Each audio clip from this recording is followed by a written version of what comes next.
আপনারা জেনে থাকবেন গতকাল দুপুর আনুমানিক 2টার দিকে শার্শা থানার উলাসী যাত্রী ছাউনির সামনে একটি দস্যুতার ঘটনা ঘটেছে।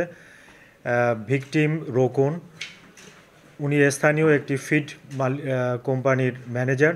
তিনি তার ফিড কোম্পানির যে বকেয়া টাকা সেটি কালেকশন করে নাবারণ থেকে বাগাছড়ার দিকে রওনা করছিলেন। তারা আগে থেকেই যাত্রী ছাউনির সামনে অপেক্ষা করছিল, ওত পেতে ছিল, এবং পরবর্তীতে যখন ভিকটিম এই যাত্রী ছাউনির সামনে যায় তখন এই রাব্বি হৃদয় তাকে ধারালো হাসুয়া দিয়ে তাকে বাম বাহুতে আঘাত করে এবং তখন সে মোটরসাইকেল থেকে পড়ে যায়। হৃদয় এবং রাব্বি দুজনই এই কোপ দেওয়ার পরে সাথে সাথে তরিকুল এবং ফয়সাল তারা এই টাকার ব্যাগটা নিয়ে দ্রুত পালিয়ে যায়।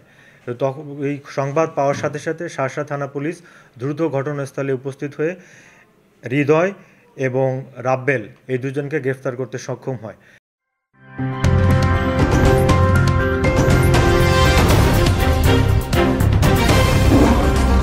Voice of Tiger.